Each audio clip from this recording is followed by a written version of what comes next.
I wasn't going to do this, but I thought I should share a bit of myself, just a little personal story. I've got a daughter who is studying marketing, yeah, wouldn't you believe it, up in Manchester.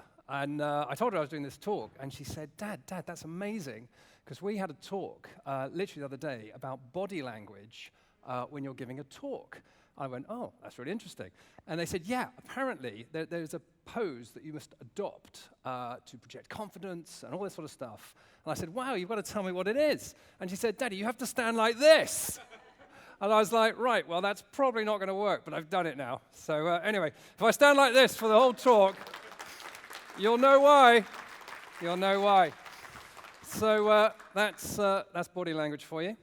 So I wanted to start, actually, by showing you something that I think is absolutely incredible. I discovered this discovery a few weeks ago. I think it's extraordinary. So take a really good look at this picture. Probably doesn't look much, but this is the London store of Josiah Wedgwood. It's 1759. That is 259 years ago, give or take. And you're probably thinking, okay, forgive you if you can't place Josiah Wedgwood. Who was he? Well, he was a potter. He wasn't any old potter. He absolutely revolutionized the manufacture, the distribution, the marketing of pottery in this country. And he did it through mass automation and division of labor. Now, I'm sure you've probably seen dozens of talks about automation so far in this conference, but this was 259 years ago. Incredible. He also, he literally pioneered modern marketing. He came up with money-back guarantees, home delivery, the concept of the marketing catalog, 2 for 1, absolutely extraordinary. But what I want you to look at is the actual shape of that retail experience. Note the high ceilings, the Doric columns. He's got tables there laden with products. He was inviting his customers into the store to experience his brand, to touch, feel, look at the product. Quite amazing. So, why on earth am I talking about 259 years ago? Well, if you fast forward to the current day, this is the Paris store for another visionary entrepreneur. It's the Apple store in Paris. I'd like you to note the high ceilings, the Doric columns, the tables laden with products so customers can dive into the store, feel the product. 259 years apart. I think that's extraordinary. I think I was showing someone earlier, and they said, well, did they do that deliberately? I said, no, it's a complete coincidence. So, maybe, the power of retail, thinking of history as well, is quite important. So, I think we can probably agree that the idea of customer centricity is clearly not a new concept. So Josiah Wedgwood, as I said, pretty much pioneered many of the techniques we still use in modern marketing today. And get this, you've mentioned Charles Darwin. It's obviously a conference thing. Josiah Wedgwood was the grandfather of Charles Darwin. So I'm going to come back to him later because that whole evolution thing, that was just a side hustle. It was actually one of the world's first secret marketeers. But hold that thought. It's an extraordinary family, absolutely extraordinary family. So, it's not a new concept. It does kind of beg the question. So why are we still talking about the idea of customer centricity 259 years later? Do we learn absolutely nothing from history other than the fact that we learn nothing from history? I think we could safely say we've probably learned that. So, well, I think I know the answer. I know one of the answers, you'll be glad to know. And I think it's really, really simple. I think there is still a gulf, a vast gulf. I'm doing the body language thing again, a vast gulf between marketeers on the one side and consumers on the other. And this has actually been quantified. Our friends at IBM, am I allowed to say IBM at this conference? Is that okay? Is that a boo? Is that a boo? It's not a boo. All right, it's okay. Anyway, some minor tech company that has got a lot to do with blue conducted a survey, and actually the the overwhelming sentiment from most consumers, and this was specifically about digital experience, so we'll get back to your Forrester guy in a minute and experiences, was disappointment. Imagine if that was your digital experience. And a massive global survey said, yeah, customers are pretty disappointed with it, really. They went further. They actually quantified this disappointment. It was 70%. I mean, that is pretty damning. And I think it probably shows there is an awful lot of work to be done and why conferences like this are so important. Now, they went further, and they did one of these classic sort of attribution ladders. I'm sure you're all familiar with these surveys. So they surveyed thousands and thousands of consumers and a very large sample of marketing execs, marketing directors. And actually, Beth, I don't know if you're familiar, this reminds me of when Facebook in the UK first launched branded communities. They used to do these surveys all the time. And marketeers would rank their reasons why a consumer would come to a branded community on Facebook. And the execs would do the same thing. The marketeers would do the same thing. And the marketeers, every single time, would say, well, I think consumers want to get access to exclusive content. I want to feel closer to the brand. Or maybe the other Facebook favorite, I want to join the conversation, whatever that means. So I keep looking at you, Beth. It's like, I'm not picking on Facebook, honestly. And then customers would rank the same attributes, and every single time they would come up with discounts and offers, discounts and offers. And I know we've all seen it, but this is kind of similar. I mean, look at this. There is only one criteria, literally one, that marketing executives, people like us, and consumers actually agree on, and that is improved convenience. And if you look down the consumer ranking side, I think you can see that actually it's all about utility. I mean, the experience has to be frictionless. I want it quicker. I want it faster. Make it easier for me. I'm not interested in your concept of my digital savviness. I mean, that's just ridiculous. So, I mean, until we can resolve this gulf of misunderstanding, there is still a lot of work to be done. So I found that fascinating. At the time, there was a commentator who basically came out with this. You can all read it. And look, fair enough. I mean, seeing things through the eyes of a consumer is difficult. I mean, we all accept that. And I think it is a truism that with all the tech, all the money, or even all the talent, if you don't, as this commentator said, at least consider the customer's perspective, then we do risk failure, or at least massive disappointment. But here's the thing. I just think, consider the customer's perspective. It's a bit like, I was talking to someone yesterday, yeah, considered it, let's move on. A bit like, we're in London, so it's a bit like the old Churchill quote about mankind discovering the truth. And he said, occasionally, man or women will stumble over the truth, and then we'll pick ourselves up and carry on as we were. And I kind of feel it's the same with this. So what do we need to do here? Well, listen, if marketing is about anything, I think it's about shaping behavior in favor of the brands we represent. And the winners here, will be those brands that truly understand the dynamic of customer behavior and how they apply it to communications. And more importantly, I think that the real winners will be those that understand the science behind why anybody buys anything in the first place. And there's an awful lot of misunderstanding about the science behind purchasing behavior. And that's what I'm going to explore a little bit further today. So, fundamentally, I think that all human behavior is actually goal-directed. We purchase brands because we have a goal, we have a need, there is a job to be done. And what the brain does is actually just apply a value in its mind, it assigns a value to how rewarding we expect that choice to be. So most human behavior is really an anticipation of how much value will this decision give me. That's very much from a neurological perspective.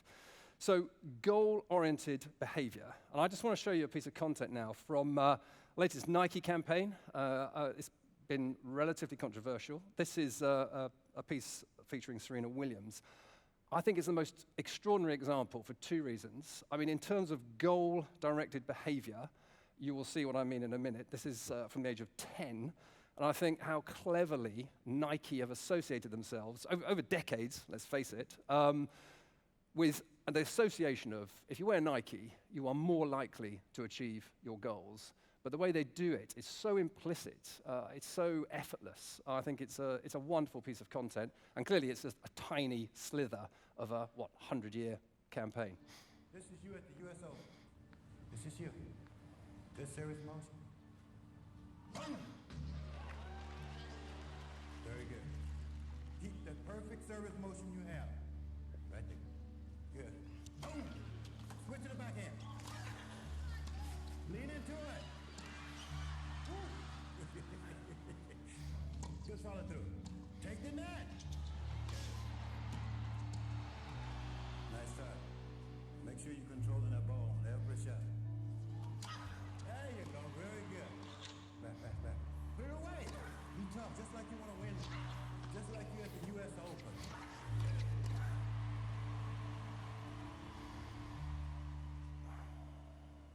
Right there. This is you.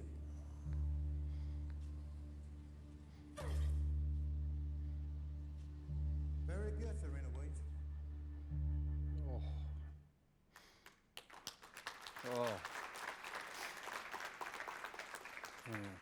God, that very good, Serena. Honestly, I do get the hairs on the back of my neck. I've seen it a few times. I just think it's an incredibly powerful piece of film. So what is going on here? Well, from a neurological perspective, and that's what I'm going to look at, the brain is trying to assign a value to a choice. That's basically what's going on. And look, I hate to break it to you, but the brain doesn't have a brand receptor.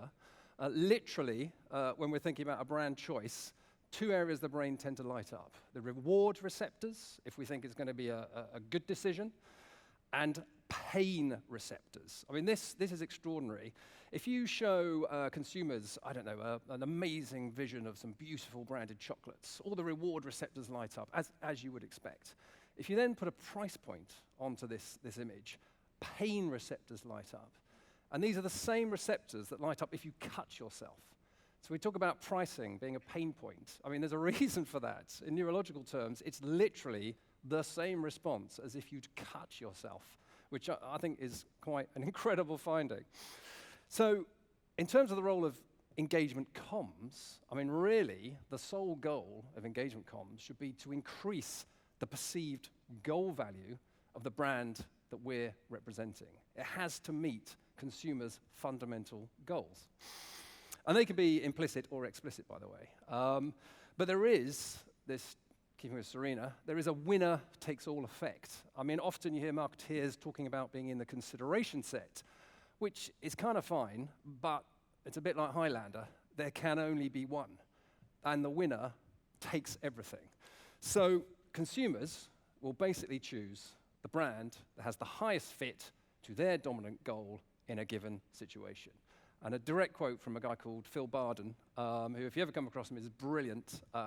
Works for a consultancy called Decoded, which goes into a lot more depth about the science behind people buying. So you could say, or in other words, which brand best fits my goal value at this specific time in this specific context? Because let's face it, context changes everything. Incredibly important. And so the role of comms here is to dramatize the fact that your particular brand could close the gap between my current state and my desired state. It's about closing that gap. And that's when, if we're talking comms, we need to bring in the power of unlocking emotion to drive certain things, namely attention, recall, and sharing. I think it's an important point to be made here. There is an awful lot of confusion talked about the role of emotion in communications. I think we've all woken up to the fact how powerful emotion can be. I mean, even that Serena Williams film, but it doesn't drive fundamental behavior per se. Goals drive behavior. Emotion then kicks in to drive more effective communications. And I'm going to explore that a bit with you. I mentioned we'd get back to the secret marketeer, Charles Darwin. It all starts with attention. And when he was doing his side hustle of evolution, he was writing a few books about the descent of man, he actually stumbled across the communication code. And he came up with this thought about attention, not just being important for marketeers, but for the intellectual progress of the whole of mankind. Who knew? What a family. And even animals, he points out, have the facility to pay attention when they're watching mice trying to go down a hole. So, that's where comms starts. What is the end game? I mean, I firmly believe that for comms to be successful, we have to get these brands into long-term memory. We have to create really powerful memories. Because Kahneman once said, the future is actually just anticipated memories. Which, if you think about it, I think is an amazing thought. It's actually about anticipating memories of the future. So how do we apply that to communications? So we're blessed with a neuroscience unit at TMW, and we have looked at this extensively, and we believe there are 4 gateways that any information must pass through in order to be encoded into human memory. And what I'd like to do is take you through them, but probably more importantly, show you a piece of content for each gateway, really to illustrate the point I'm trying to make. So, the first one, it's really back to attention, and our friend Charles Darwin, but it has to be more couched in the sense of surprise. So that's why new news, brand extensions, reframing, it has to get the brain to actually think, this is worth rewriting or reinforcing my existing memory structures. So if you don't get fundamental attention, and surprise is one of the techniques to do that, you can forget everything else. We have to get the brain to pay attention and rewrite those memory structures. So the brand I've picked to illustrate this point it's a hazelnut wafer bar called Kinder Bueno. Have you all heard of Kinder Bueno? Yeah? You sort of know what it is? So it's from the Ferrero family, very successful brand, but they had a fundamental problem, that the brand was not being bought by the target audience that they thought it was most relevant for, which was young professional women. And they said, we want you to come up with a campaign to appeal to young professional women.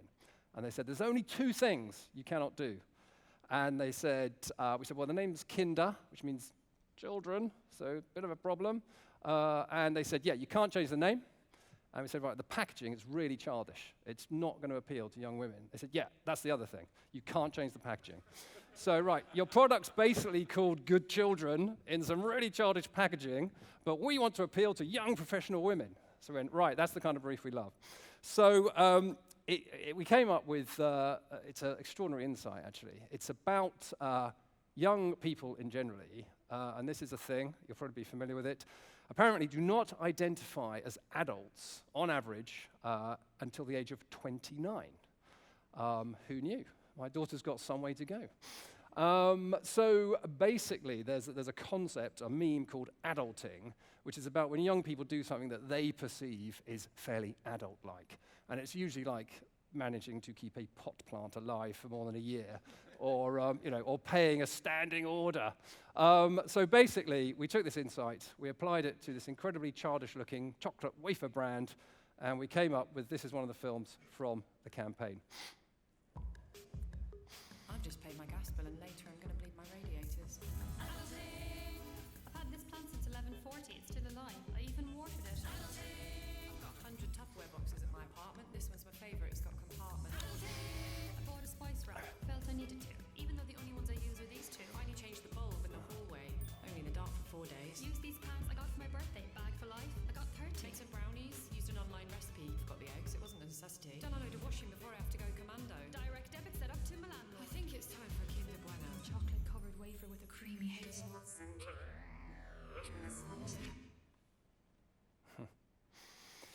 So, oh, hello. So a bit like Beth's Gap example, there were thousands of bits of content that went with this. It was distributed across the web. So that was just one of the films, basically, from the campaign. So the second gateway, and it's probably the one that marketers get most excited about, quite rightly, is making that emotional connection. But what does that mean in euro terms? Well, all we're really saying is, if this content doesn't have what's called affective impact, if chemicals aren't released in the brain that we interpret as emotions, it's extremely unlikely your campaign is going to get into long-term memory and is going to be successful. So the campaign I want to show you now, very, very different tone. It was for a male grooming brand called Lynx, or Axe in the rest of the world. It's a Unilever brand. And if you don't know the brand, it's had sort of 30 years of being about get the girl, very sort of laddish and very successful in its own right. But sales were plummeting. This was sort of 2-3 years ago. It wasn't working anymore. And they wanted to be a much more grown-up brand.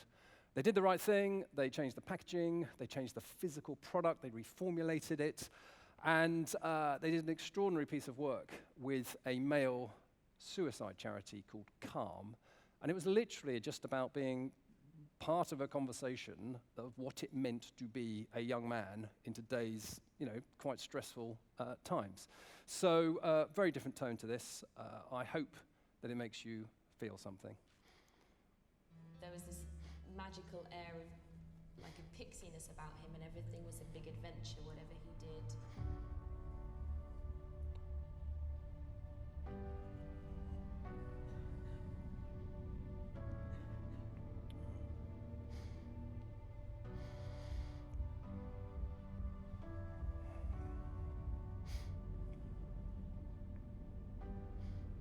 When Lynx approached us to talk about tackling male suicide, this was hugely exciting.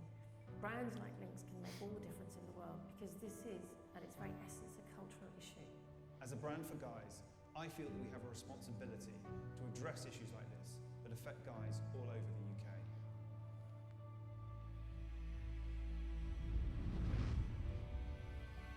This was a highly reactive campaign using real-time data to pull trivial topics live from the press and social media, showing all the things we're more than happy to talk about to highlight the one thing we're not. One idea, hundreds of headlines, hundreds of topics bigger than suicide. In London, people couldn't get enough of Starbucks red cups, and the new like button on Twitter became a trending topic across the UK. Every 2 hours, we created a new headline, because every 2 hours, a guy in the UK will kill himself. These ads got people's attention, including a host of celebrities that lent their support. We asked people for one day to join us in talking about this bigger issue instead.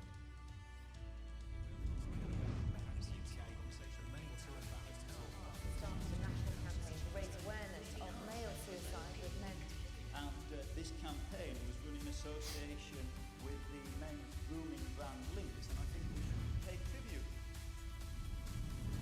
In fact, this one campaign did more to raise awareness of the issue than anything in the last 10 years.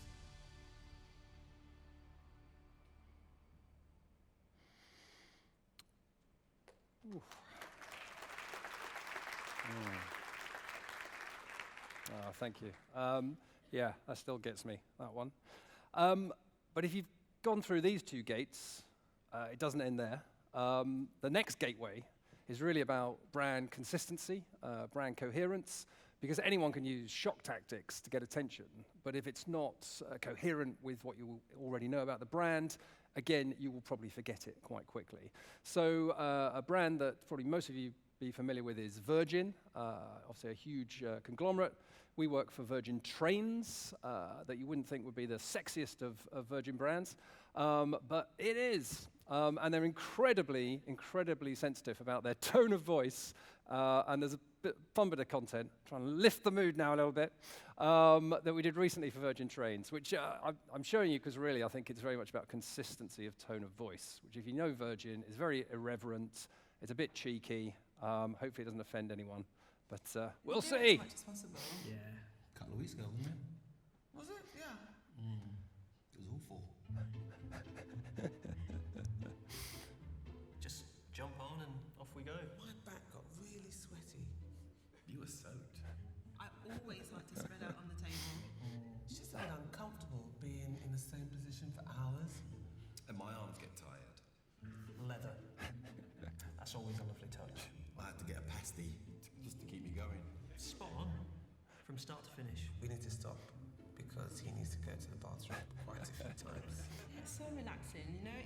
interruptions, no stop starting. You were in such a bad mood. Well, you can't blame me. I was going up my backside the whole time.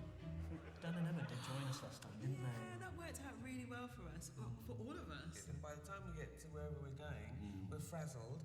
And when we get to see our relatives, they look at us and say, well, what happened to you? It's the only way we do it. Virgin trains, every time. After our experiences by car, we do prefer the train. It's usually over really quickly, but it's good while it lasts.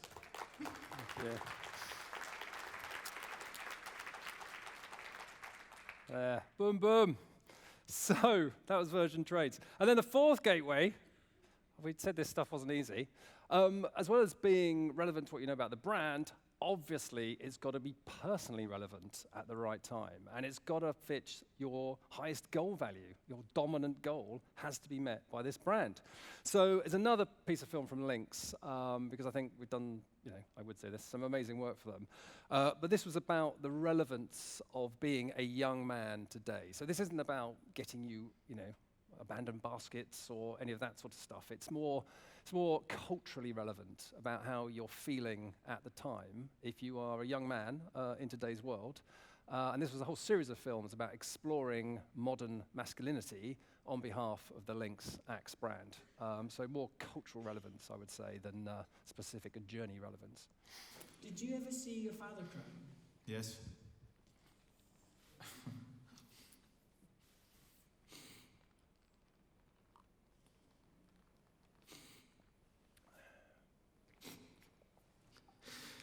I didn't think that would happen.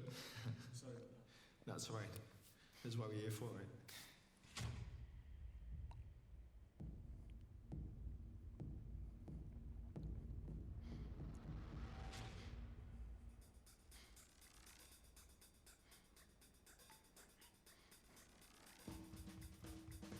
I'm questioning my entire masculinity.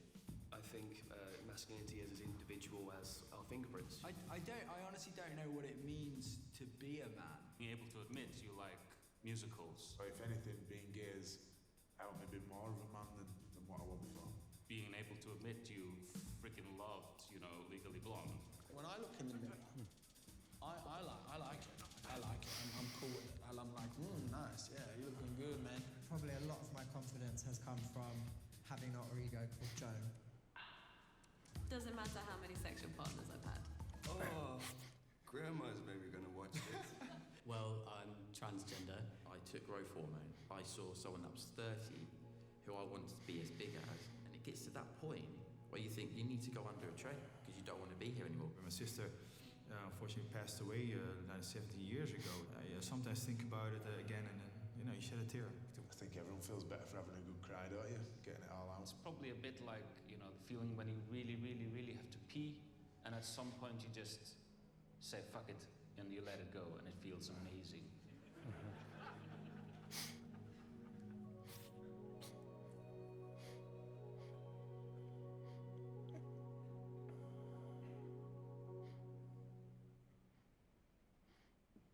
Cool. Thanks. So, that's why I'm in marketing. Don't know about you guys. So really, just sort of wrapping up, clearly, to be successful, we need to apply lessons from history, for sure, but critically, a lot of that science I've been talking about, so that we plot a course for growth for the brands we represent. That's what marketing is there to do. And I'd just like to end on a last quote, because I think you could probably take all the science and all the history and all that stuff, and that's all fine. But there's this great, probably conference-friendly quote from the amazing Maya Angelou, which probably sums up customer centricity better than I ever could. It's the classic, of course. I've learned that people will forget what you said, they'll forget what you did, but they will never, ever forget how you made them feel. So I hope I've made you feel something today. Thanks for listening.